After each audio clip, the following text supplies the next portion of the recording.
Muy bien, mis hermanos, pues tenemos un pasaje y como les decía yo, venimos estudiando acerca de la iglesia y espero que ya estén un poquito familiarizados con algunos de los nombres que vamos a mencionar, como por ejemplo el de Bernabé. ¿Sí lo recuerdan un poquito? ¿No? No nos podemos detener mucho porque, como les digo, tenemos muchos versículos que ver, pero espero que lo puedan ir checando. Ya tenemos aquí a varios personajes, incluso varios lugares. Y lo que vamos a estudiar en esta mañana es lo que es conocido como el primer viaje misionero de Pablo. ¿Sale? En sus Biblias, si ustedes pueden buscar, en la última parte, generalmente todas las Biblias contienen algunas tablas, algunos mapas de ayuda. Si no lo tiene tu Biblia, no te preocupes, les vamos a pedir a nuestros hermanos que nos pongan en pantalla el mapa del primer viaje de Pablo. Y es a partir de acá que Hechos va a cambiar un poquito la descripción. Empezamos a ver ya mucho acerca de la vida de Pablo. Ahí está en pantalla.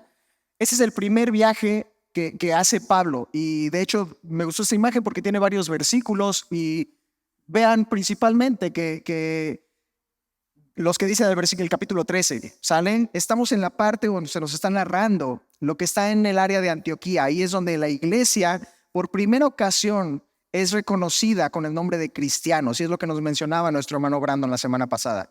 Y en esta parte, no sé si haya forma, donde están las flechitas moradas, ahí es Antioquía, de donde están saliendo.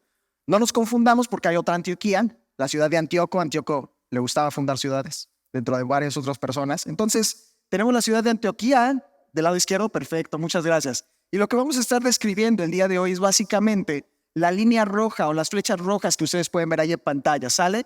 Cómo van a Salamis, a Pafos, y de ahí suben un poquito, la mitad de las líneas negras, hacia la ciudad de Antioquía, que está hasta allá arriba, perfecto, muchas gracias. Otra flecha roja, y hasta ahí nos vamos a detener, ¿sale? No es mucho, son unos cuantos kilómetros, unas navegaciones y varias historias de por medio. Entonces, me gustaría que le diéramos lectura a la primera parte. ¿Cómo es que inicia esto? Bueno, nos menciona en el capítulo 13, versículos del 1 al 3, dice de esta forma: habiendo entonces en la iglesia que estaba en Antioquía de la izquierda, profetas y maestros, Bernabé, Simón, que se llamaba Níger, Lucio de Cirene, Manaén, el que se había criado junto con Herodes el tetrarca, y Saulo. Ministrando estos al Señor y ayunando, dijo el Espíritu Santo: apartadme a Bernabé y a Saulo para la obra que os he llamado. Entonces, habiendo ayunado y orado, les impusieron manos y los despidieron. Y creo que eso nos resulta un poquito familiar. Tampoco sabía que íbamos a hacer esto en la mañana. Y créanme que pues no es de nosotros, eso no lo podemos hacer nosotros, eso es del Señor. Hablando a su iglesia, lo que justo estamos estudiando en esta mañana es algo muy parecido a lo que sucedió ahorita. Cómo había gente que fue llamada por el Espíritu Santo para cumplir estas funciones, en el caso de Hechos capítulo 13 de misioneros, y que de hecho es el mismo título que se les da a los hermanos que están en el CI. Y parte de lo que vamos a ver aquí es quiénes son estas personas y lo que están haciendo. Pero quisiera que antes de ver eso a las personas, nos centráramos en qué está pasando en la iglesia.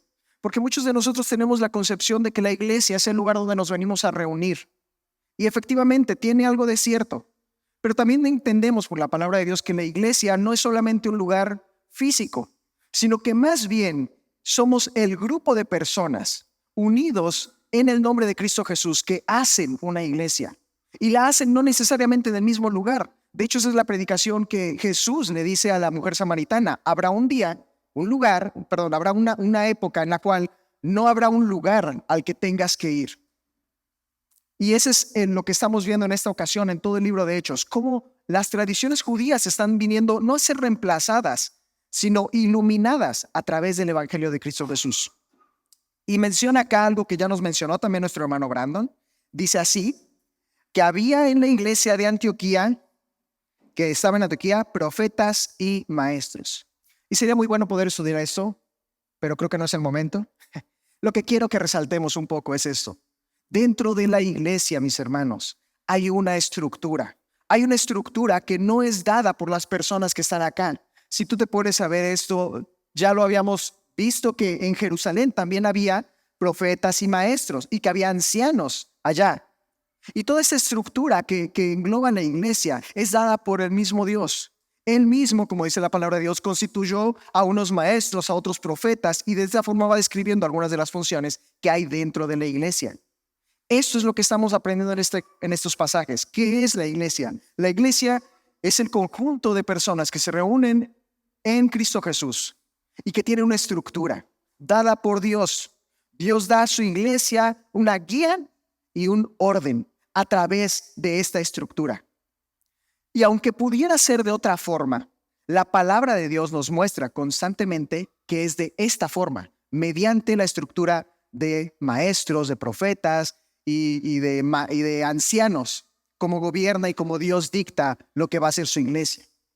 Muy diferente al pensamiento que algunos de nosotros pudiéramos llegar a tener, de que la iglesia se trata de que todos juntos tomemos decisiones o de que mi opinión debe ser escuchada. Y aunque tu opinión puede ser muy válida y puede ser algo adecuado para lo que la iglesia pudiera necesitar, la iglesia no se va a regir en base a esto. ¿Porque lo digo yo? No. Veamos qué dice la palabra de Dios, que había ahí profetas y maestros, y los menciona a algunos de ellos. Y en el versículo 2 dice que ministrando estos al Señor, es decir, adorando al Señor, es decir, mientras ellos estaban ocupados, adorando al Señor, no mientras ellos estaban descansando en sus casas, no mientras ellos estaban lejos del Señor, sino mientras estaban en ese tiempo íntimo con Dios, que aparentemente por lo que nos describe era algo recurrente o algo que constantemente hacían. Es ahí, en ese momento, en el que el Espíritu Santo les está indicando qué deben de hacer. Dice así: ministrando estos al Señor y ayunando, dijo el Espíritu Santo: apartadme a Bernabé y a Saulo para la obra que los he llamado. Y espero que algunos de ustedes, principalmente los que pasaron aquí al frente, se reconozcan en este pasaje. Y quizá muchos otros que no pasaron al frente, que apenas hoy están escuchando esto. Dios llama a personas para su ministerio. Dios usa de las mismas personas que están en la iglesia, que están en intimidad con Él, para poder llamarles. Y muchas veces nosotros pensamos que podemos servir a la iglesia y que, como lo menciona la frase muy mexicana, yo soy la última Coca-Cola del desierto, yo soy lo que necesita la iglesia, yo sé lo que necesita la iglesia. Pero ¿sabes qué nos muestra la palabra del Señor? Que es el Señor quien está haciendo el llamado. No las personas que se autonombran diciéndose, en este caso, apóstoles o profetas o maestros, sino aquellos a los que el Señor está llamando. Es ahí donde Dios está obrando en su iglesia, donde Dios está levantando líderes. Y en este caso, muy específicamente, hablando de Bernabé, que espero que ya, les digo, estén un poquito familiarizados, que ya digan, sí, Bernabé ya lo conozco.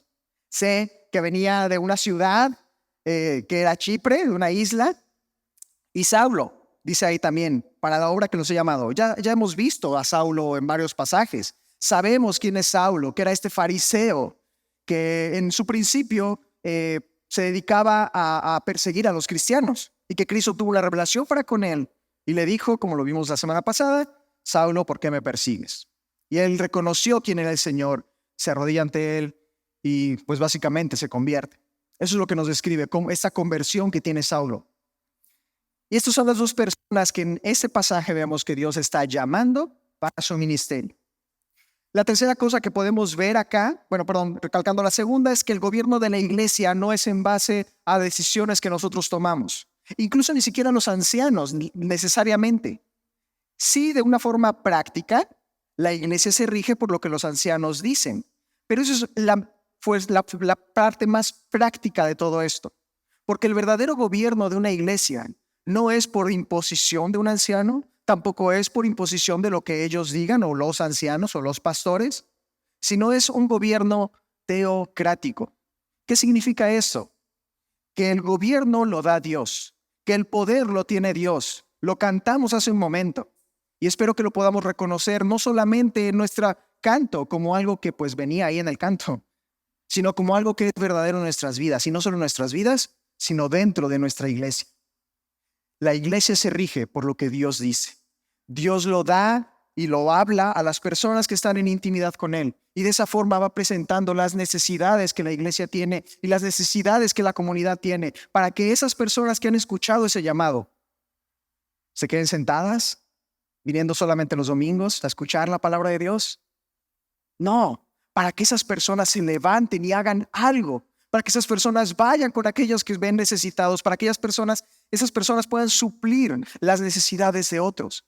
Eso es una iglesia. Eso es lo que estamos viendo acá. El gobierno es teocrático, no a través de ideas y mucho menos de tradiciones que nosotros podamos imponernos. Y la tercera cuestión que vemos acá, la capacitación que se les da a estas personas. Nos dice el versículo 3. Entonces, habiendo ayunado y orando, les impusieron manos y los despidieron. Y aunque es muy válido, y sé que muchos de ustedes, y espero que muchos de ustedes, se acercan con aquellos que vieron acá al frente hace un momento, y les den buenos consejos, aquellos principalmente que a lo mejor ya estudiaron en el CI, aquellos que han servido en alguna misión, aquellos que ya han servido en una iglesia, que les den buenos consejos, eso es muy necesario. Pero eso no es una capacitación, esos son buenos consejos. Y es adecuado para nuestras personas, para nuestros hermanos, y por favor háganlo. Pero lo que vemos aquí en la palabra de Dios es que la capacitación que Pablo y Bernabé, o Saulo y Bernabé reciben, es que ayunaron, oraron y se les impusieron manos. Porque ellos tenían alguna capacidad especial, algún don supernatural. No, por el hecho de que con esta señal de imponer las manos les están encomendando a Dios. Los están llamando a ser obedientes y fervientes a lo que Dios ha dicho, no a lo que ellos están diciendo, sino al llamado que Dios ya ha dado a través de su Espíritu. Y es a través de una capacitación espiritual y no necesariamente de técnicas, no necesariamente de ideas, no necesariamente de formas, aunque son buenas, de evangelizar, sino una capacitación espiritual, tiempo de intimidad con Dios. Eso es lo que nos está mencionando en este pasaje. Y hay una última cosa, pero lo veremos hasta el final, acerca de estas personas que están aquí involucradas. Eso es lo que nos describe la primera parte de este pasaje, el capítulo 13. Después nos siguen narrando cómo ellos viajan y tenemos, por favor, otra vez el mapa. Entonces, esto sucede en Antioquía, en la parte a su derecha, y viajan hacia Seleucia y de ahí toman un barco, obviamente, para ir a Chipre, que es la islita que está ahí con las flechitas amarillas, ¿sale? Llegan a Salamis y nos va a narrar lo que sucede acá, cómo ellos encuentran a una persona. Y tanto este pasaje, no sé si ustedes lo pueden ver, a lo mejor en sus Biblias tiene pequeños títulos, que dice, los apóstoles predican en Chipre. Pero si tú vas un poquito más adelante, cerca de los versos 13 en adelante, ves otro título que dice, Pablo y Bernabé en Antioquía de Pisidia. Y hay dos predicaciones. Este pasaje, el capítulo 13, nos narra dos predicaciones que hacen ellos en estos dos lugares. Y aunque son lugares bastante diferentes, aunque una narrativa es bastante corta y otra es muy larga, tienen muchísimas similitudes. Como por decirlo de una forma, la versión corta nos la da en Chipre, no nos menciona cuáles son los puntos de la predicación. Sin embargo, cuando menciona Antioquía nos desglosa bastantes cosas. Estamos viendo que el evangelio se está expandiendo. Ya lo vimos en semanas pasadas. ¿Hacia quiénes se está expandiendo el evangelio? A los gentiles. Esto era algo que solamente los judíos tenían en un principio. Pero justamente Pablo y Bernabé están en Antioquía, o fueron a Antioquía, por el hecho de que había ahí un rumor de que también los gentiles estaban creyendo en Cristo Jesús. Y esto llamaba la atención. Y hemos desglosado esto un poco. Y a partir de estos pasajes, vamos a ver eso por todos lados. Gentiles, es decir, gente que no es de la raza judía, convirtiéndose a Cristo Jesús y adoptando al Dios de los judíos, reconocido en Cristo Jesús. Y entonces están yendo a estos dos lugares y predican. Y básicamente lo que sucede acá es que hay un lugar, en el primer caso, la isla de Chipre, específicamente en la ciudad de Pafos. Y la segunda en Antioquía de Pisidia, que es una región de Galacia. La carta a los Gálatas, ¿les suena un poquito? Es esta zona en la que está predicando en la segunda predicación. En la primera predicación, nosotros lo podemos leer, es Bernabé el que está hablando. En la segunda predicación, es Pablo el que está hablando. Y hay una audiencia también. Hay personas que resultan ser convertidas de estas predicaciones. Vemos un poquito en los capítulos, en la primera parte, en la primera predicación, versículos del 4 hasta el 12. Vamos a leerlo y dice así. Ellos entonces, enviados por el Espíritu Santo, descendieron a Seleucia y de ahí navegaron a Chipre y llegados a Salamina, anunciaban la palabra de Dios en las sinagogas de los judíos. Esto va a ser recurrente, mis hermanos. Cada lugar al que los misioneros llegaban, a que lo que los evangelistas llegaban, se dirigían primeramente a los de su raza, a los judíos, porque ellos ya tenían el conocimiento de lo que es el Antiguo Testamento. Ellos ya estaban esperando al Mesías, pero casi en todos los pasajes vamos a ver algo muy parecido. Personas rechazando el evangelio y personas aceptando el evangelio. Casi siempre los judíos son los que lo están rechazando, casi siempre los gentiles están abrazando el evangelio. Nos dice después, y tenían también a Juan de ayudante. Y aunque esta frase pudiera perderse entre todo esto, hay una enseñanza muy hermosa acá. Porque ese es el mismo Juan del que ahorita hablábamos, Juan Marcos. Y si no te suena un poco, parece ser que es el sobrino, primo de Bernabé. También es quien escribió el Evangelio de Marcos. Y esto nos debe de llamar un poco la atención, porque acá vemos a un, en este caso, joven que está iniciando en el Evangelio y que pues vio que su primo, tío, Bernabé está yendo de misiones y pues como que se les pegó, o quizá Bernabé le dijo, ¿sabes qué? Vamos, eso es agradable para ti, es útil para ti, ven. Sin embargo, el llamado no había sido para Juan Marcos, había sido muy específicamente para Bernabé y para Saulo. Pero Juan Marcos estaba con ellos, por lo menos en este momento. Continúa la narrativa y dice así: y habiendo atravesado toda la isla hasta Pafos, hallaron a cierto mago. Mago no porque hiciera trucos de magia, como los que hoy conocemos. Mago está hablando muy específicamente de las artes oscuras, de todas estas cuestiones de espiritismo, de hechicería, cosa que para los judíos era algo prohibido. Era algo que Dios había castigado muy fuertemente en el Antiguo Testamento. Sin embargo, él siendo judío practicaba la magia. Cierto mago, falso profeta. Es la segunda cosa que se nos describe de esta persona, llamada Bar Jesús. Ahorita lo vamos a ver. La primera es que era un mago. La segunda es que era un falso profeta. Y vimos ya que Pablo y Bernabé eran profetas en su iglesia. Ahora, ¿qué significa ser un profeta? Bueno, un profeta significa que está hablando la palabra del Señor, no necesariamente prediciendo cosas que van a suceder en un futuro, como muchos tenemos la idea, sino más bien simplemente hablando la palabra del Señor. Y creo que en esa terminología nosotros tenemos aquí muchos profetas también, gente que estudia la palabra del Señor y que a veces se encuentra contigo y que le puedes pedir un consejo y que te puede hablar la palabra del Señor y que te puede decir, ¿sabes qué? Esa decisión que estás tomando no se ve muy sabia, no va conforme a la palabra del Señor. Lo más seguro es que no termine del todo bien. Y no te está profetizando algo, no te está diciendo yo profetizo que tú vas a terminar mal, sino simplemente está dándote el consejo de Dios. Pero en este caso vemos a un falso profeta, alguien que no está hablando la palabra del Señor, que no está dando consejo del Señor, sino está dando algún otro tipo de consejo. Y dice que además era judío y era llamado Bar Jesús, que estaba con el procónsul Sergio Paulo. Aquí hay otra persona. Y esta persona la describen como un varón prudente o inteligente o que era indagador, que le gustaba inquirir estas cosas. Y además de esto, que estaba deseoso de oír la palabra. No estoy muy seguro por qué tú estás aquí en esta mañana, pero quizá esta descripción pueda encajar contigo. Como que te invitaron a la iglesia y dijiste, sí, vamos a ver de qué trata tu religión, vamos a saber de qué habla esto de tu Dios. Y quizá ese es el primer paso. Esta persona estaba en la misma condición. Estaba deseoso de oír la palabra del Señor. Estaba tan deseoso que incluso había encontrado a un judío que le podría instruir, quizá, en este caso, alguien no muy bueno, porque no daba el consejo del Señor, Bar Jesús. Pero él estaba tan deseoso que llamó a Pablo y a Bernabé.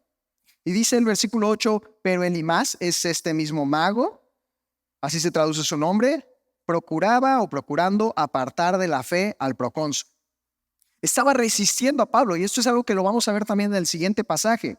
Esta persona estaba resistiendo al evangelio, estaba contradiciendo lo que ellos estaban hablando el evangelio y diciendo que el Mesías había venido en la persona de Cristo Jesús, y quizá estaba dando un consejo totalmente diferente. Y creo que eso nos hemos escuchado muchísimo nosotros. Sabes que tú no eres una mala persona, tú no necesitas un salvador. ¿Por qué tienes que hacer lo que Dios ¿Por qué tienes que hacer lo que Dios diga? Dios es solamente un dictador que está ahí jugando a los dados o alguna cuestión así. Y eso te aparta bastante de la fe porque no reconoces por lo menos lo que va a ver este procónsul, de lo que se va a convencer y lo que ha visto que es la realidad de este mundo. Y menciona acá que Saulo, que también es Pablo, dice así el versículo 9, lleno del Espíritu Santo. Y esta es una capacidad muy específica. Esta es la misma característica con que se describió otra persona hace unos capítulos. ¿Recuerdan a quién es? Lleno del Espíritu Santo, Esteban. Y estamos aquí viendo a Pablo, igual que a Esteban, lleno del Espíritu Santo. Es una comparativa bien hermosa. Y haciendo esto, fijando los ojos en esta persona que contradecía el evangelio, que procuraba apartar a este procónsul del evangelio, Pablo le dice, versículo 10, y esta es la forma en que también se describe a Bar Jesús. ¿O lleno del Espíritu Santo? No, lleno de todo engaño y de toda malicia. Hijo del diablo, está haciendo referencia a su nombre. Bar Jesús es hijo de Jesús. Él está diciendo, sabes que no te pareces en nada a quien es Jesús. Tú te pareces más a el diablo. Como lo dijo Cristo, las obras de su padre el diablo quieres hacer. Eso es lo que determina qué hace una persona. ¿Quién es una persona? Tú puedes llamarte cristiano. Tú puedes asistir a la iglesia todos los domingos si quieres. Pero tus actos, tu persona interior, lo que eres entre semana, lo que eres en tu intimidad, quien verdaderamente eres en tu casa, eso eres tú. Y en este caso le está diciendo, hijo del diablo y enemigo de toda justicia, ¿no cesarás de trastornar los caminos rectos del Señor? Ni siquiera necesita apartarlos, solo necesitas cambiarlos un poco para que el mensaje ya no sea el mensaje. Y eso le está diciendo. Sin embargo, en esta cuestión narrativa que Pablo está haciendo y que Pablo está determinando porque está lleno del Espíritu Santo, hay algo también muy interesante que hace Pablo. Ahora pues, he aquí, la mano del Señor está contra ti. No es yo me estoy oponiendo a ti, es que la mano del Señor está contra ti y contra todos los que se oponen al camino de la verdad. Y lo que le dice es, serás ciego y no verás el sol por algún tiempo. ¿Recuerdas quién pasó por esto también? Pablo mismo. Y después de que cuando ya recuperó la vista, ¿qué sucedió con él? Creyó al Señor Jesucristo. Dentro de este castigo que se le está imponiendo a Bar Jesús por oponerse a la palabra del Señor, también hay misericordia para este mago. También hay misericordia para este judío que se ha desviado. Hay misericordia para el religioso que no ha seguido el verdadero camino del Señor. Y quizá aquí algunos de nosotros nos podamos identificar. Sí, yo normalmente asisto a la iglesia, yo leo mi Biblia, pero la verdad es que hay pecados ocultos en mí que he querido guardar. La verdad es que hay muchas cosas que no he querido dejar y entregarle al Señor. ¿Sabes qué? Aquí hay un castigo para esta persona, pero no es un castigo eterno aún. Es un castigo que promueve la reconciliación con Dios. Es un castigo con el fin de redención, de restitución. Y eso es gracia del Señor.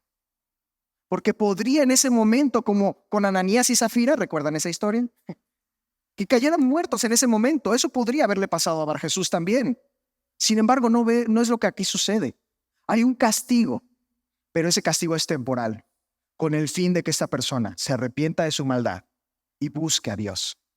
Y es lo que vemos que sucede. Dice, inmediatamente cayeron sobre él oscuridad y tinieblas, y andando alrededor, buscaba a quien le condujese la mano. Que creía que sabía todos los caminos y que incluso aconsejaba a otros para seguir los caminos que él pensaba o que él promovía, ahora está ciego buscando ayuda para caminar.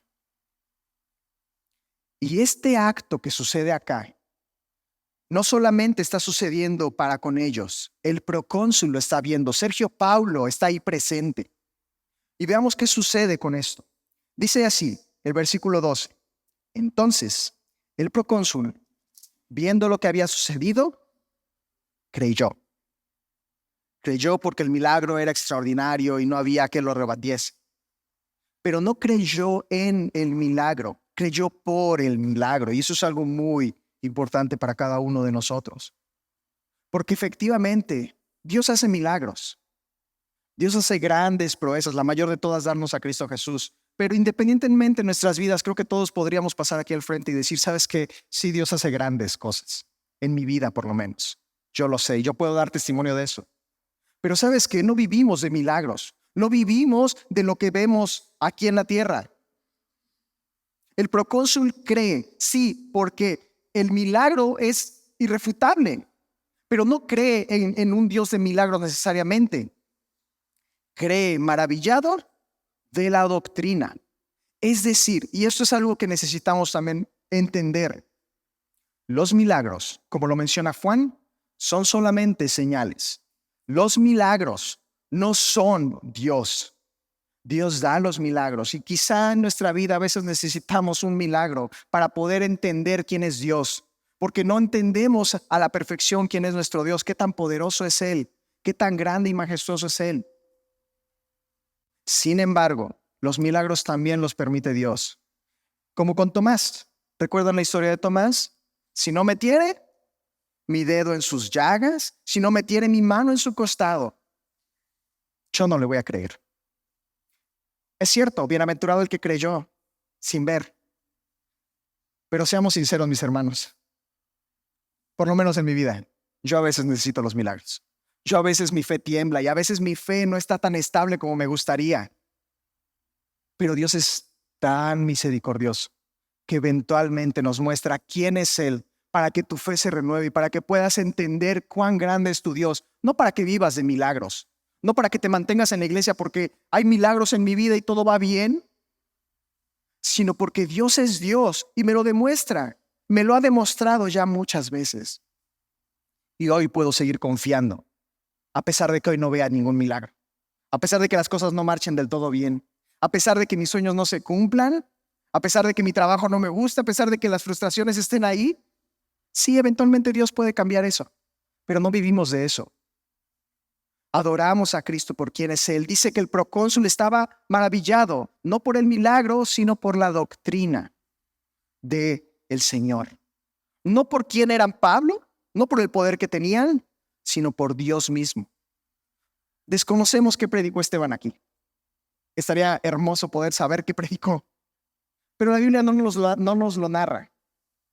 Sin embargo, nos lleva al siguiente pasaje, donde sí nos narra lo que sucede en Antioquía. Pero justo antes de eso, ¿recuerda quién estaba con ellos? Juan Marcos, el sobrino de Bernabé que se les pegó en el viaje, quizá un joven.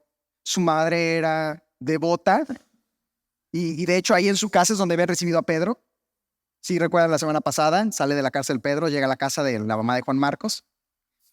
Y lo que sucede acá es raro. Es un pasaje un poquito que nosotros, si fuéramos Lucas, yo sinceramente les diría, eso no lo pongas, mejor omítelo. No es un buen pasaje, no es un buen testimonio de Juan Marcos. Ya escribió un evangelio, mejor así déjalo. Pero sabes que la Biblia no es lo que nosotros queremos que sea. La Biblia es la palabra de Dios y punto. La Biblia muestra que hay personas con errores. La Biblia nos muestra y no nos oculta que Saulo fue un homicida y que tuvo mucho que ver en la muerte de Esteban. La Biblia tampoco nos oculta que Juan Marcos estuvo con ellos un momento y veamos qué sucedió. Estamos en el versículo 13, vamos a iniciar lo que es la predicación en Antioquía. Gracias.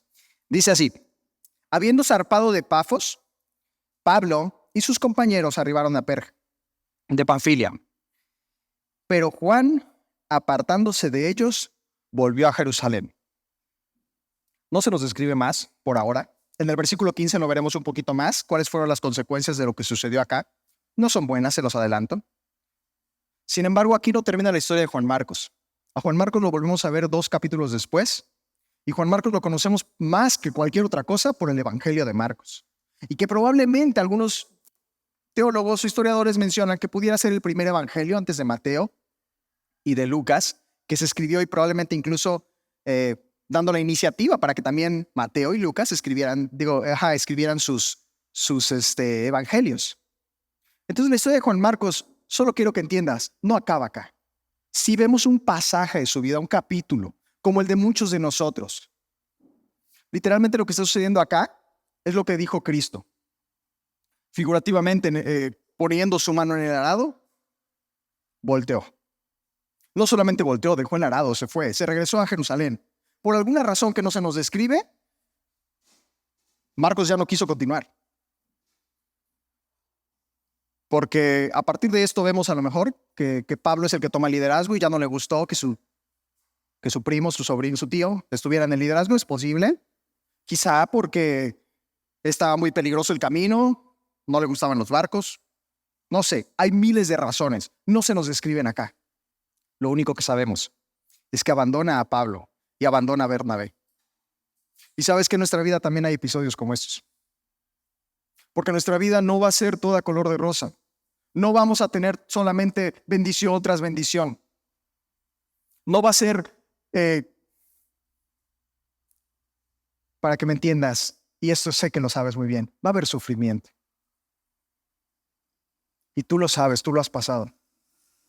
La vida del creyente y más la vida de aquel que se está embarcando al ministerio va a tener dolor, va a tener adversidad, va a haber cosas que no te van a gustar. Cuando vengas a la iglesia, sí, a lo mejor va a haber hermanos que hay pequeños roces. Sí, va a haber cosas que a lo mejor digas, híjole, yo lo haría diferente. ¿Sabes qué? Creo que no están siguiendo todo lo que Dios dice. Pero ¿sabes qué sucede? Si incluso a pesar de eso decides apartarte del Señor, puede ser que el Señor tenga misericordia de ti. Porque si algo nos enseña este capítulo, es que nuestro Dios es el Dios de misericordia, como lo cantamos hace un momento. Es el Dios de las segundas oportunidades, es el Dios de los afligidos y de los que sufren. No es para que huyas, solo es por si ya estás huyendo. Sabe, conoce que este Dios da segundas oportunidades. En este pasaje solamente nos dice que Juan se aparta, pero sabemos por el Evangelio de Marcos que él se dedica a investigar la palabra del Señor y la vida de Cristo y su obra, y da evangelio en el idioma de los griegos a todos los griegos. Esto es algo maravilloso, porque nosotros conocemos este evangelio. Las obras de Juan Marcos son conocidas hasta el día de hoy.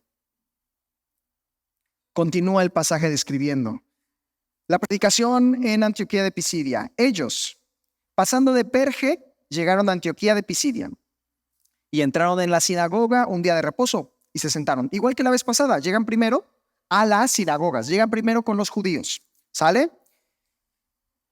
Y dice así: después de la lectura de la ley y de los profetas, los principales de la sinagoga mandaron a decirles: varones hermanos, si tenéis alguna palabra de exhortación para el pueblo, hablad. Y aunque esto pudiera ser una costumbre común que llegaba, nosotros también en la iglesia aquí lo tenemos, llegan nuestros hermanos de Estados Unidos y nos bendicen mucho con sus predicaciones. Quizá los judíos eran un poquito más celosos al respecto, pero quizá reconociendo, sabiendo quiénes estaban ahí con ellos. Estaba un hombre de una talla bastante grande. Era Saulo de Tarso. Era el que fue criado a los pies de Gamaliel. Era un maestro del Antiguo Testamento. Y quizá lo reconocieron y dijeron: ¿ya viste? Es Saulo. Quizá tenga algo para enseñarnos, quizá quiera compartir algo, ¿no? Que pase, ve a decirle que pase. Y lo invitan: varones hermanos, si tienen alguna palabra de exhortación para el pueblo, hablad. Al final vemos que no les gustó mucho lo que les habló. De hecho, vamos a ver justo esto, para ver ese paralelismo. Después de que ellos hablan, nos vamos a saltar esta parte, tantito. Versículos el 41, de hecho. Ahorita vemos lo demás, no se preocupen. Versículo 41. Termina Pablo su predicación. Haciendo la comparación con lo que acabamos de ver, no se nos menciona que se habló, pero sí se nos menciona mucho la reacción que produce esto en las personas que oyen. Versículo 41. Les dice Pablo: mirad, oh menospreciadores, y asombraos y desapareced, porque yo hago una obra en vuestros días, obra que no creeréis, si alguno os la contare. Y aquí vemos también a unas personas que están escuchando. Ahorita los vamos a encontrar en los versículos 16 y 26, que son los israelitas y los temerosos de Dios. Dentro de las sinagogas había una división muy marcada, parecida a la que había en el templo en Jerusalén. Un área solamente para los que estudiaban la palabra de Dios, los rabís más doctos en todo esto. Un poquito por afuera se les permitía a otras personas estar, incluyendo a veces área para mujeres, incluyendo a veces área para los prosélitos, los que ya sabemos eran personas no judías de nacimiento que se convertían al judaísmo e incluso hacían sus rituales como la circuncisión y todos estos rituales para convertirse en judíos lo más que se pudiera. Pero también a veces había otro grupo, principalmente las sinagogas, que estaban esparcidas por todo el Imperio Romano. Un espacio para aquellos que les llamaban los temerosos de Dios.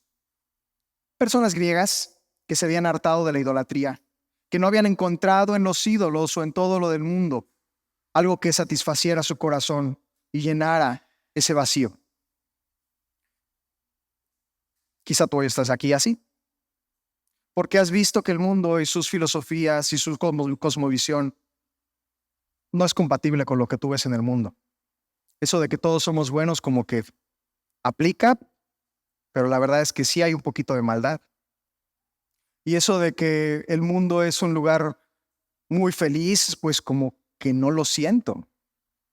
Y eso como que no debería existir el dolor, está muy padre, pero pues sí es que sí existe. Y como que todas esas cuestiones no nos satisfacen. Y quizá hoy por eso estás aquí, en tu pensamiento. La realidad es que esas personas estaban ahí porque Dios las había llevado a escuchar el mensaje que Pablo estaba diciendo en esa día. Y se les habla a ellos. Pero también hay una reacción. Dice el versículo 42, cuando salieron ellos de la sinagoga, es decir, Pablo y Bernabé, los gentiles, no los judíos, no los dueños de la sinagoga, no las personas más doctas en esto, los gentiles, los que estaban afuera escuchando a ver si podían alcanzar, como lo menciona en los evangelios, una migaja que se cayera de la mesa. Aunque sea eso, querían escuchar. Y espero que hoy estemos nosotros así. Literalmente la palabra del Señor los menciona como perros. Y sí, ojalá hoy estemos aquí así, buscando aunque sea las migajas de la gracia y de la misericordia de nuestro Dios, porque definitivamente hay gracia y misericordia para todos esos. Ellos, los gentiles, les rogaban mis hermanos, rogaban que el siguiente día de reposo les hablaran estas cosas. Quizá hoy tú y yo no lo vivimos. Para nosotros es muy fácil venir cada domingo a la iglesia. Y muy fácil, lo digo entre comillas, sabemos las dificultades. Hay deslaves, sí los hay. Hay tráfico, sí lo hay. La cama está muy rica, también. Pero si estás consciente que hay lugares donde la palabra de Dios no es una Biblia completa, sino una hoja, y eso es todo lo que tienes de la palabra de Dios. Si sabes dónde por ir a la iglesia te puedes firmar tu sentencia de muerte. Eso sucede hoy en día y aún así hay personas que día a día buscan escuchar la palabra del Señor. Estos gentiles rogaban, aunque sea la siguiente semana, aunque sea eso, que me hablen de la palabra del Señor. Eso es saber tu necesidad, eso es reconocer que no estás satisfecho con este mundo y que no fuiste creado para este mundo, sino para algo mucho más grande y más glorioso de lo que este mundo te pudiera ofrecer. Y cada domingo se nos dice, vaya, ven, te sugiero que vayas a la reunión de oración. Sí, el siguiente miércoles voy. Hay estudios con el hermano Pedro Ledesma, búscanlo. Sí, después, es que son en línea, como que eso no me gusta. Estos gentiles dieron agua en un desierto y rogaban porque aunque sea la siguiente semana, háblame un poco de estas cosas. Y despedida la congregación, dice el versículo 43, muchos de los judíos y también de los prosélitos piadosos. No todos los judíos, no todos los que se habían convertido al judaísmo, aquellos que eran piadosos, aquellos que querían vivir una vida conforme a la de Dios, siguieron a Pablo y a Bernabé. ¿Sabes qué esto hace? Esto determina quién es un discípulo. Un discípulo ruega por la palabra del Señor. Vive, como alguna vez lo escuché, como una sanguijuela de la gracia del Señor, intentando agarrar lo poco, mucho que se pueda, pero pegado a mi Señor. No solamente eso, voy a seguir a donde sea que hable la palabra del Señor. Y conozco muchos que así están por la gracia del Señor, hambrientos de esa palabra. Gloria a Dios, porque Él ha hecho eso en sus vidas. Y dice así, que ellos siguieron a Pablo y a Bernabé, siguieron a sus maestros, quienes les hablaron y les indicaron: ustedes son salvos, ya no tienen que hacer nada, pueden asistir cada semana a la iglesia y punto. No, nada que ver con eso. ¿Sabes qué tienes que hacer ahora que has creído? ¿Sabes ahora qué tienes que hacer? Les persuadían que perseverasen. Esto no es de hacer una decisión hoy y mañana hacer lo que tú quieras. Esto no es de entregarle mi vida al Señor y decir: oh, entendí el evangelio el día de hoy. Gloria a Dios, y seguir con lo que hacías el resto de tu vida. Eso es ser impactado por el Señor. Eso es ser transformado por Él mismo. Entender que te has encontrado verdaderamente con el Creador del universo y dejar que eso rompa lo que hay dentro de ti y que muestre y traiga a la luz aquello que no está bien y lo transforme con su amor. Perseveren en la gracia de Dios. Mis hermanos, perseveremos en la gracia de nuestro Dios. Dice que el siguiente día de reposo se juntó casi toda la ciudad.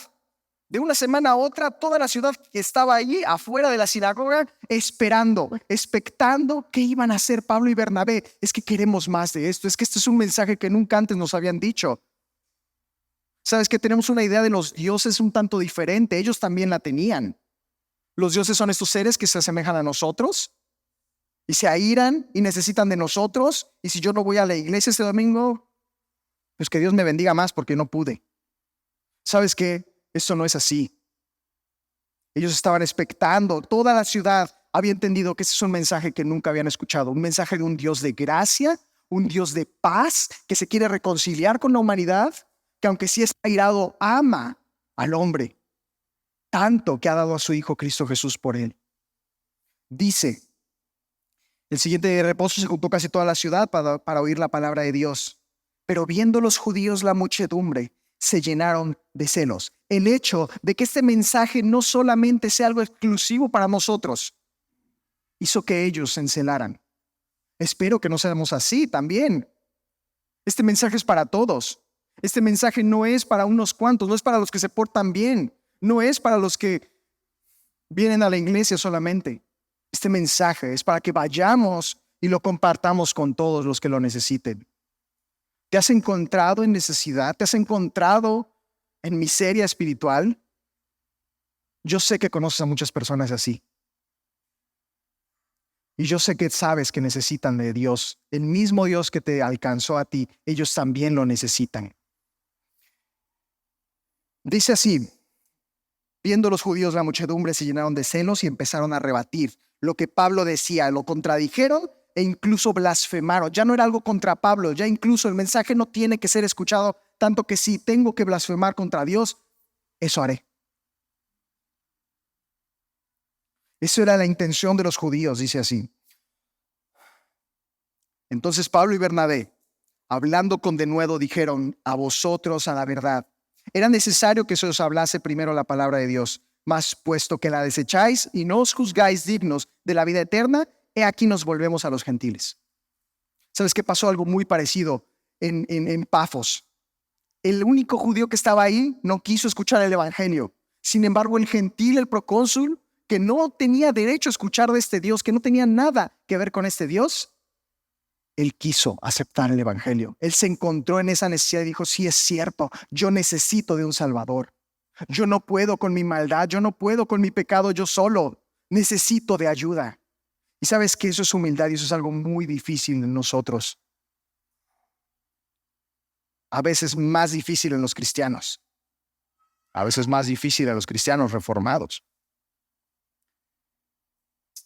Y dice que ellos hablaron y les dijeron que esto era para ellos, pero como lo desecharon, dice que se iban a ir hacia los gentiles. Está simplemente parafraseando la historia de las bodas. Sabes que los que fueron invitados no vinieron. Ve y trae a quien sea. Acá hay una fiesta, acá hay salvación, acá hay gozo. Quien quiera entrar, que entre. Que se vista de ropas elegantes y entre. Dice el 47, porque así nos ha mandado el Señor diciendo, te he puesto para luz de los gentiles, a fin de que seáis para salvación hasta lo último de la tierra. ¿Recuerdan cuál es el mensaje de Hechos? Me serán testigos. Su vida, no necesariamente lo que prediquen, también con lo que prediquen, pero su vida, donde quiera que estén, Dios los va a usar como testigos. Primero, en Jerusalén. Después, en Judea, después en Samaria y hasta lo último de la tierra. Esto no es algo que se están inventando los apóstoles acá. ¿Sabes qué? Pues los judíos rechazaron. Pues vete. Es algo profetizado por Dios desde el Antiguo Testamento, que todas las naciones iban a encontrar salvación en el Hijo de Abraham. Todas. Hasta tú y yo. Los gentiles cuando oyeron esto, imagínate el gozo para ellos. El Dios de los judíos no lo quieren, pero yo sí lo quiero. ¿Habrá migajas para mí? Los judíos, dice así, los gentiles, perdón, oyendo esto, se regocijaban y glorificaban la palabra del Señor. ¿Y creyeron?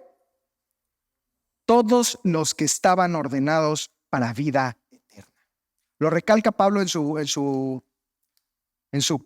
predicación, los elegidos. Y la palabra del Señor se difundía por toda aquella provincia. ¿Qué ejemplo? Estas personas que llegaron a creer, no solamente creyeron y se quedaron con esto, no se regresaron a sus casas, ya tengo el evangelio, soy salvo, qué bien por mí.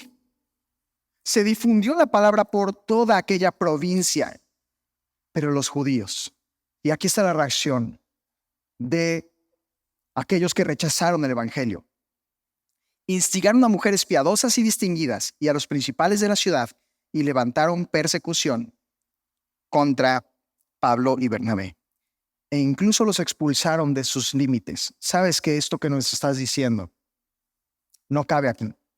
Estás viniendo a trastornar nuestra cultura, nuestra tradición. Estás cambiando las cosas que nosotros creemos.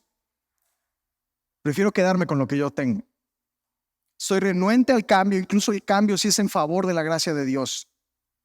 Los expulsan de sus límites. Y esto es algo fuerte. Es una advertencia. Así como hubo una sentencia para el mago, acá también hay una advertencia para todos aquellos que escuchan el evangelio y no lo aceptan. Es que no hay otra opción. Estamos viendo pasajes donde o aceptan el evangelio o lo rechazan. Y si quieres postergar esta decisión, está bien, pero sabes que vas a tomar esta decisión eventualmente. Que incluso hoy, sea lo que sea que decidas, estás tomando una decisión. O vas a aceptar el evangelio, quizá por primera vez, pero quizá no por primera vez. Vas a dejar que ese evangelio transforme tu vida, tu intimidad, esos pecados ocultos, o lo vas a rechazar. Y la advertencia es esto, 51. Ellos entonces sacudieron contra ellos el polvo de sus pies. Y llegaron a Iconio y los discípulos estaban llenos de gozo y del Espíritu Santo. Está haciendo referencia a un pasaje donde Cristo, después de decirle a sus discípulos que fueran y predicaran el evangelio, y si en algún lugar rechazaban esto y no los aceptaban, que se sacudieran el polvo. ¿Sabes qué viene después de esa frase? Ay de ellos, porque el castigo para esas personas va a ser más fuerte, lo que pasó se va a ver como algo pequeño comparado con lo de Sodoma y Gomorra. Eso es lo que dice la palabra del Señor. Que aquellos que rechazan el Evangelio, que aquellos que rechazan la salvación en Cristo Jesús, no es como, ok, la rechazaste, ni modo, no lo quisiste. ¿Sabes qué estás haciendo? Estás rechazando al Dios del universo. Quizá para entender un poquito más esto, necesitamos entender qué fue lo que dijo Pablo. Les prometo que con esto ya vamos a terminar el capítulo. Dice el versículo 16. A Pablo le dicen, ¿sabes qué? Pues, ¿no tienes alguna palabra? ¿Hay algo que quieras exhortar al pueblo? Y esta es la primera predicación de Pablo, mis hermanos. Espero que estén tan emocionados como yo. De aquí en adelante vamos a ver a Pablo hablando y hablando. Y nadie lo va a parar. Bueno, la muerte lo va a parar. Porque ni la cárcel, ni ser apedreado, ni ser encarcelado, ni ser dado por muerto, va a detener que Pablo siga predicando este mensaje. Él está convencido a esto. Su vida ha sido transformada a este grado que la muerte no es un adversario para él. Y sabes que esta predicación se puede dividir fácil en dos partes. La primera de ellas se parece muchísimo a la predicación de Esteban. Pablo escuchó eso. La segunda se parece un poquito más a la de Pedro que vimos en Hechos 2. Esteban fue una llama que incendió Jerusalén un ratito y se apagó. Pero sabes, hubo un cerillito quizá en ese momento que se quedó prendido. Es Pablo. Y quizá tú no veas el impacto de lo que estás haciendo hoy en día. Y quizá digas, ¿sabes qué? Es que estoy yendo a tal lugar, le estoy predicando a esta persona y como que, pues no. Como que no hay nada ahí, no responde. Ora por esa persona. Tú no sabes los alcances del Evangelio. Tú no sabes cuán poderosa puede ser esa palabra. Sé fiel en lo que Dios te ha puesto. Y obedece solamente. Esteban obedeció. Pablo entendió. Y se convirtió posteriormente al Señor. Y hoy está predicando enfrente de griegos en un lugar remoto a lo que estaba Esteban. Y se están repitiendo las mismas palabras por su asesino. Pablo sabe para dónde va esto. Él ya sabe lo que sucede con las personas que hablan estas cosas. Él se dedicaba a matarlas. Vamos a ver la vida de Pablo en los que resta del libro de Hechos. Y va a terminar en la muerte. Va a haber mucho sufrimiento de por medio. Pero ¿sabes qué va a haber también? Gozo en el Señor, constante e indetenible. Una llama que sigue ardiendo dentro de él, que no se apaga con nada. Si quieres saber cuál es esa llama, vamos a seguir leyendo. Varones israelitas, pero también los que temen a Dios. Escuchen esto. Tú que estás deseoso de escuchar algo que sea compatible con tu mundo y con el sufrimiento que tienes hoy, con la necesidad de un Salvador, escucha esto. El Dios de Israel, y ve la narrativa, cómo es Dios el que hace y hace y hace. El Dios escogió a sus padres, los enalteció. Siendo ellos extranjeros en la tierra de Egipto, con brazo levantado los sacó. Y por un tiempo como de 40 años los soportó en el desierto. Y habiendo destruido las naciones de la tierra de Canaán, les dio en herencia ese territorio. Como por 450 años les dio jueces hasta el profeta Samuel. Y aquí hay una palabra que no se había, una frase que no se había dicho. Ellos pidieron. Es Dios dando, es Dios haciendo, es Dios proveyendo, Dios cuidando. Pero ellos pidieron un rey. Y ve cómo lo menciona. Dios les dio a Saúl, hijo de Cis, varón de la tribu de Benjamín, por 40 años. Quitado Ahora sí Dios les levanta un rey a David. Esto es lo que ya se parece más a la predicación de Pedro, perdón. De quien dio también testimonio, diciendo, he hallado a David, hijo de Isaí, varón conforme a mi corazón. Y sé que ya estudiamos en la escuelita, espero que lo hayas estudiado, mucho acerca de la vida de David, pero sabes que David no fue perfecto, sabes que David pecó, sabes que David la regó y fuerte, pero sabes que hubo gracia para un corazón que se arrepentía, que cuando fue confrontado con la palabra dijo, yo soy ese hombre, yo he pecado contra Jehová, que su castigo sea contra mí, porque merezco ser disciplinado, quiero de este Dios, quiero lo que sea que me dé. Vivo de su gracia y nada más que de su gracia. Este varón conforme al corazón de Dios, quien hará todo lo que yo quiero. De la descendencia de este y conforme a la promesa, Dios levantó a Jesús. ¿Ya viste esa comparativa? Dios levanta a David, Dios le levanta a Jesús. Los está haciendo semejantes. Aquel rey prometido a toda la nación de Israel es Cristo Jesús. Dios lo levantó. Es Él, el Salvador de Israel. Antes de su venida, predicó Juan el bautismo de arrepentimiento a todo el pueblo de Israel. Está Pablo resaltando esto, lo que Dios hace, lo que Dios ha prometido en dos personas diferentes. De hecho, el testimonio que da a través de David, por medio de profecía, el testimonio que Dios da a través de Juan, diciendo, Él es el que va a venir después de mí. Cuando terminaba Juan su carrera, dijo, versículo 25, ¿quién pensáis que soy?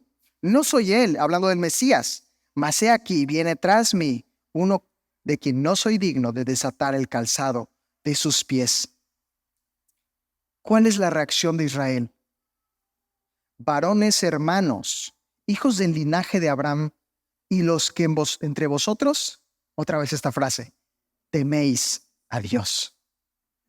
Tú que temes a Dios, escucha. A ustedes les es enviada la palabra de esta salvación. Y les empieza a narrar lo que hace el pueblo de Israel, la historia de Jesús y de su crucifixión. Ellos no conocieron a Jesús, versículo 27, y cumplieron todas las palabras de los profetas al condenarle. Versículo 28, pidieron a Pilato que lo matara. Versículo 29, cumplieron todas estas, lo quitaron del madero y lo pusieron en un sepulcro. Mas Dios, otra vez, le levantó entre los muertos. ¿Sabes que estos dos versículos, esto es el Evangelio, tú no necesitas entender nada más que esto? Que esas personas que están representadas en el versículo 29, sí son los judíos, totalmente. Pero ¿sabes qué se parece más a nuestra historia que a la de los judíos, quizá? Dios ha escogido un puñado del polvo de la tierra. Dios lo enaltece dándole su aliento de vida. Dios lo cuida y soporta tus ofensas. Dios te provee en toda tu necesidad y te provee de un Salvador. ¿Sabes cuál es nuestra reacción para con todo esto la mayoría de las veces? No es muy diferente a la de los judíos.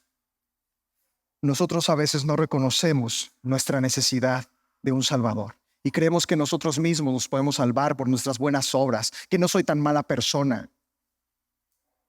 Mi pecado no es para tanto. O sea, sí la regué, pero no es como para una condenación eterna. Al que ofendiste es a un Dios eterno, totalmente santo. Sí es para tanto. De hecho, es gracia incluso que no lo haga ya, tal como pasó con el mago, que no fuera consumido en ese momento y que tú y yo hoy sigamos respirando cuando sabemos que hemos ofendido al creador de este universo. Sigue siendo gracia. Que tengas un día más para arrepentimiento como hoy es gracia.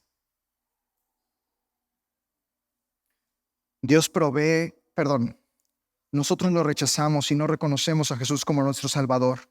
E incluso los versículos que utiliza Pablo aquí son pasajes del Antiguo Testamento. Utiliza 2 salmos. El Salmo 2 literalmente dice así, que ellos buscan romper su autoridad, que se amotinan las gentes y los pueblos en contra de Cristo, de su ungido de Dios, y buscan romper sus cadenas y quitarse de debajo de su autoridad. Y eso es lo que tú y yo hacemos. Romper su autoridad y su soberanía como el Dios de todo. Y figurativamente lo que hacemos es poner a Jesús en un sepulcro y alejarlo de nosotros. Alejarlo de nuestras vidas, alejarlo de nuestras decisiones, como si fuera algo que solamente los domingos necesitamos hacer o cumplir. Pero la predicación no se termina ahí. Hay unos pequeños pasajes más. Dice así, mas Dios le levantó de los muertos, y él se apareció durante muchos días a los que habían subido juntamente con él en Galilea de Jerusalén, los cuales ahora son sus testigos. Dios, incluso a pesar de que el humano ha hecho esto, de que los judíos lo crucificaron y lo pusieron en un sepulcro, Dios levantó a Cristo entre los muertos, como testimonio y como señal, como milagro de que Él es el Hijo de Dios y de que todo lo que Él dijo es cierto, de que sus promesas son confiables, de que si Él dijo que va a estar con nosotros hasta el fin de la tierra, Él va a estar contigo hasta el fin de la tierra. De que si Él te promete perdón de pecados, Él puede darte perdón de pecados. Que si Él te ha prometido un corazón nuevo que le agrade a Él, te va a dar un corazón que pueda agradarle. Dice el versículo 33 que las promesas Dios las ha cumplido y resucitó a Jesús. Como está escrito también de él en el Salmo 2, mi hijo eres tú, yo te he engendrado hoy. Lo cantamos hace un momento. Cuán glorioso es ese nombre. Es un nombre que es dado a ellos, a Él, por su resurrección. En su resurrección vence Él a la muerte. Es algo que ni tú ni yo podemos hacer, que en toda la historia de la humanidad, todos los hombres que han nacido han muerto. Pero hubo uno en toda la historia de la humanidad que no permaneció en la muerte. Uno que fue profetizado, que no vería corrupción. Uno que puede eliminar nuestro miedo a la muerte. Uno que puede eliminar nuestros temores temporales de la muerte. Del qué será después. Si seré recordado, mi familia, ¿qué le pasará después? ¿Sabes qué? Todo eso lo encuentras en Cristo Jesús. Él venció a la muerte y le fue dado un nombre en el cual todos se van a arrodillar algún día, incluyendo aquellos que lo rechazan. Y dice, mi hijo eres tú, yo te he engendrado hoy. Y en cuanto a que le levantó de los muertos para nunca volver a la corrupción, os dijo así, os daré las misericordias fieles de David. Esto está en Habacuc. Y necesitamos ir ahí, mis hermanos. Sé que están un poco cansados, pero por favor acompáñenme tantito nada más.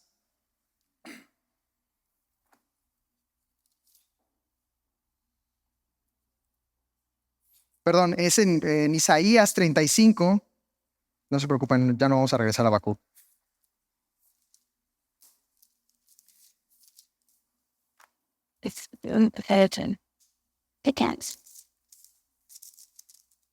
Si nos pueden poner por favor ahí, perdón, Isaías 55:3.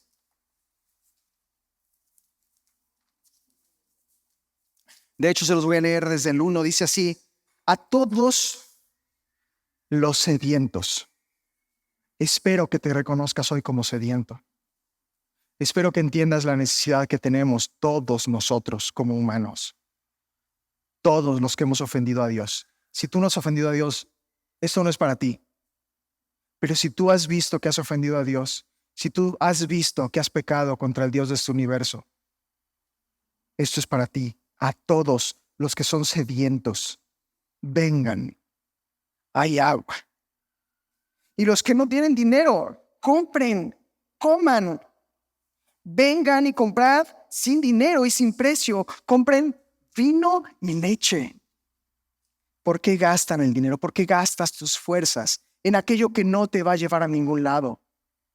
¿En conseguir mucho dinero? ¿En conseguir fama? ¿En conseguir un renombre que te glorifique a ti por lo que resta de tu vida? ¿Por qué gastan el dinero en lo que no es pan y vuestro trabajo en lo que no sacia? Oídme atentamente y comed del bien, y se deleitará vuestra alma con grosura, con lo mejor de la carne. Inclinen su oído y vengan a mí, oigan y vivirá vuestra alma. Y haré con ustedes pacto eterno, las misericordias firmes a David. He aquí yo lo di por testigo a los pueblos, por jefe y por maestro a las naciones. He aquí, llamarás gente que no conociste. Predicación a todos aquellos que no teníamos nada que ver con este Dios de Israel. Y gentes que no te conocieron correrán, rogarán por ti, a causa de Jehová tu Dios y del Santo de Israel que te ha honrado. Eso es lo que estamos viendo en estos pasajes, mis hermanos. La predicación es para ti y para mí también hoy. Este pasaje, este evangelio, esta necesidad también es la tuya y la mía. Esta es la exaltación de Cristo. ¿Sabes? Venimos de un lugar, estamos estudiando Hechos y venimos de haber estudiado todo Hechos y de haber estudiado todo el pasaje de Mateo. Empezamos en el Sermón del Monte. Algunos estuvieron aquí. ¿Sabes cómo inicia el Sermón del Monte? Bienaventurados los que se reconocen pobres de espíritu. ¿Sabes qué? Si hoy te puedes reconocer como pobre de espíritu, si hoy puedes reconocer que tienes una necesidad de Dios, si hoy puedes reconocer, sabes que no lo tengo todo resuelto, sabes que sí hay maldad en mí y me doy cuenta que he ofendido a Dios, esto es para ti. Este es el reino de Dios, esto es la iglesia de Dios. Aquí hay gracia, hay misericordia, hay perdón para aquellos que han sido rechazados. Hay oportunidad de restauración del pecado para todos los que necesitan restauración del pecado. De eso se trata esto, de que entiendas tu necesidad y vengas por gracia ante Dios. Eso es lo que está anunciando Pablo. Eso es lo que va a seguir anunciando el resto de su vida. Eso es lo que lo va a llevar a la muerte. Anunciar perdón de pecados y justificación, como lo dice el versículo 38 y 39. Sabed pues esto, varones hermanos, que por medio de él, de Cristo, se os anuncian dos cosas. ¿Sabes que estás harto de tu pecado? ¿Estás harto de lidiar con eso? Hay perdón para eso.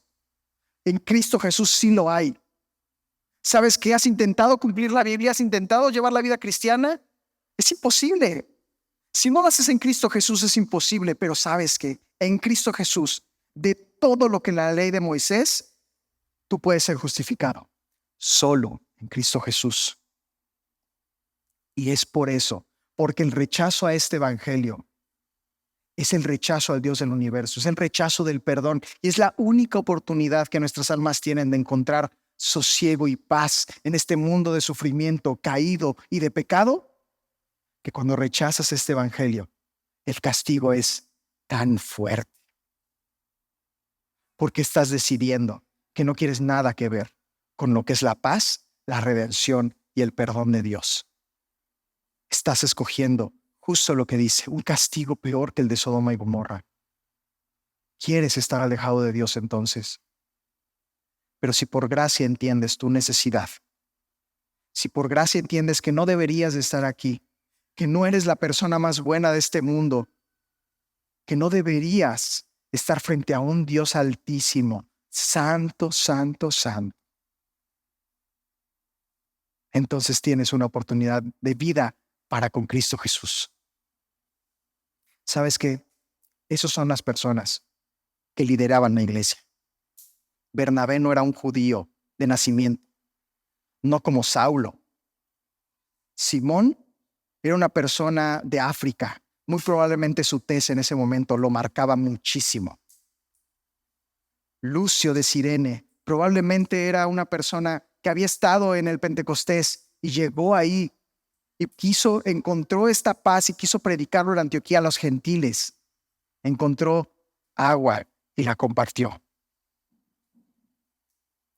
Manaén el amigo de Herodes que crucificó a Jesús, el íntimo, probablemente parte de su consejo. Él está liderando una iglesia en Antioquía. Y Saulo, el asesino de Esteban, él está predicando este evangelio. Ellos han conocido lo que es la gracia de Dios y espero que tú hoy puedas conocerla también, que puedas entender cuán grande es esta gracia, cuán grande es esta misericordia, que por eso estamos aquí. Por eso hay gente que quiere ir a predicar esto, por eso hay gente que se quiere preparar, porque esta gracia transforma y espero que pueda transformar tu vida. Mis hermanos, una disculpa enorme por el tiempo. Espero que haya sido de bendición a sus vidas y les invito, vamos a orar para terminar.